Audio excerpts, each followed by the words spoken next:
Hello, Namaste, Sat Shri Akal and Adab. Today I want to share my fitness routine with you. I had taken a break from dancing consistently and I realized with time that it was possibly because I was being too rigid in my approach, whether it was my training or my creative process, that is how I choreograph, make my videos and present them to you or share them with you. And I feel this rigidity also affected my ability to share. So I started feeling limited and stifled, and over time, it led to fatigue. So I had to take a step back and reevaluate. And also, I took this as a sign for me to expand out of dance because since I was in school and college, I loved public speaking. So I would do elocution, dramatics.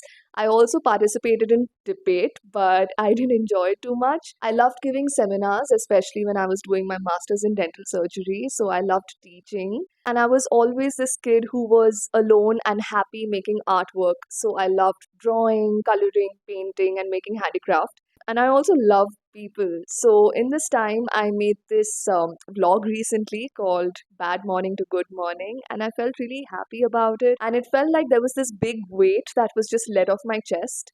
And it's also so exciting that so many of you from all over the world connected with it, and I'm so grateful for that.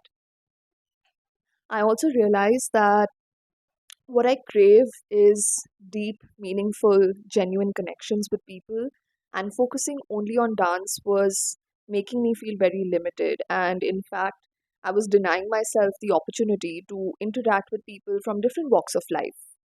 So currently, I'm doing things outside of dance and I feel happy about it. I also feel fulfilled. And that's what I love doing because it stimulates my mind and helps me see things from different perspectives.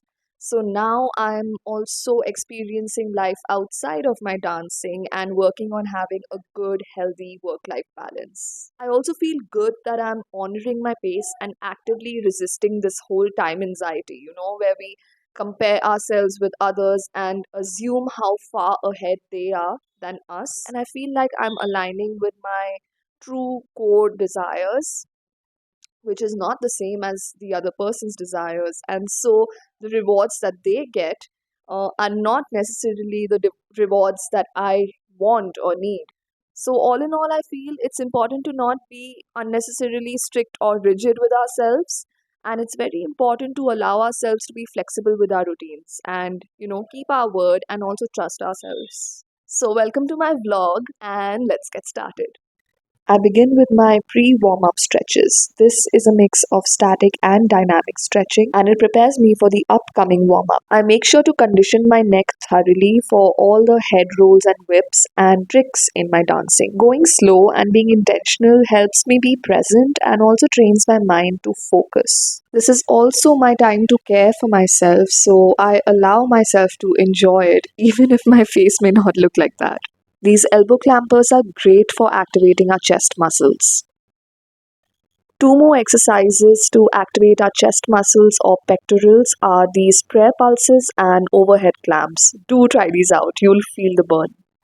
Then I just act like I'm moving my hands in water. This one's great for our shoulders. This one's great for our hips. Just make sure you stick your hip out before moving side to side. This circuit is done as a warm up in jazz classes usually. I'm not a fan of jazz, but I do this because it's good for my body and also because it helps me with dancing in high heels. With this, my ankles get activated and then I transition to jumping jacks. I love keeping it fun, which is why I go back and forth with it. This squat and clap is my favorite warm up exercise, and I just get creative and go around with it. This is super effective for our lower body. If you try this, remember to keep your chest up at all times. Then I got on my mini stepper. I feel the mini stepper is so underrated. This form is great to activate my glutes, and while doing this, my glutes were on fire. I do this barefoot so that the tissues in my feet can adapt to the surface and also the different levels of effort and resistance. And a big advantage is that it's so easily portable. And just like that, I got it out of sight. This is a full body conditioning circuit I've made for this week, and it has 4 different exercises. First, I crawl into a plank, then I do my push ups, then these jumpy Spider Man planks. followed by in and out jumps. This is great to build core control, upper body strength, and agility. As much as I love doing body weight training, I also love lifting weights. I'm using a set of 5 kg dumbbells here. I added this in today's workout to focus on upper body strength and mobility. I started strength training because I have asthma, which is of the exertional kind, and it gets aggravated because of the pollution here in the city. So my endurance has improved a lot since I started focusing on strength training. Even my asthma episodes have reduced, which has been a big blessing. Then I get onto my mat and do a dynamic yoga flow, and this is focused on building upper body strength. You must have noticed that I changed the top I was wearing earlier, and that's because this feels a lot more snug and comfortable. Mostly, I focus on slower and controlled movements with proper form. I prioritize it over a higher number of reps and speed unless I'm training my fast twitch muscles for faster movement. Since I became consistent with yoga, my knee pain has gone. Now I'm just moving intuitively in a way that feels good to me. Moving my body has allowed me to process unresolved and suppressed emotions, especially those from the life changing childhood trauma I endured, specifically childhood sexual abuse. A couple of years ago, in 2022, I realized how important it was for us to feel our emotions instead of just shutting them off and escaping from them. Here I'm doing the staple cat cows, which is so good for our spine health. You may even notice me using this movement in my heel stance floor work. This feels really good, and then I follow this up with another intuitive movement. I get so lost in this. All this does create a lot of pressure on our wrists, and I do have joint pain in my hands, which is a form of arthritis. It used to get aggravated when I used to do dental surgery, and then when I started doing floor work in heel stance from 2022, it started getting exaggerated again. So, doing this wrist exercise and push ups both have helped me reduce the chances of joint pain in my hands a lot. Then I do a sequence of 3 poses. The first is the Superwoman pose, and I make sure to hold it for a few seconds each time. Then I go into the boat pose and rock in it, and then the wheel pose, which is the Chakrasana.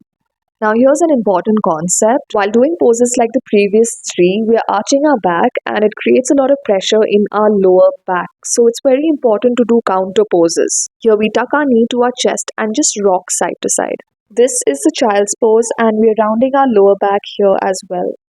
I always make sure to give my body the space to move the way she wants to move instead of only doing stretches that are needed. I learned that it's important to never force anything, especially when it comes to stretching. I made a video about the right mindset for stretching. It's called PFE Mindset, Think Right to Stretch Right. So you can watch that for more insights. I've put a link card on the screen and also the link in the description below. Next, I did my upper back and shoulder conditioning with a stretch band, and I like to watch something educational or hear a podcast while doing it. So, this time I watched Chandani's video. She is a dance mindset coach, and I've been working with her for my mental conditioning. So, here she was talking about how comparisons are meaningless, and this is such a relatable topic for us dancers. Recently, my mental health was negatively affected by this social media algorithm. She spoke even about that and how we should own our uniqueness. So, all this was so reassuring to me. Here, it's just get the view, or it's to share your vision, share your own approach of your dance, help people who need you. It doesn't matter if there are 1, 2, 3, 4, 10 million. It does not matter. A life is a life. So we have to really change our relationship with comparison, because it is absolutely not. I'll share the link to her channel in the description box below so you can go check it out for yourself. Then I do my gentle cool down stretches. These don't just help cool down my body, but they also bring my nervous system and mind back to baseline.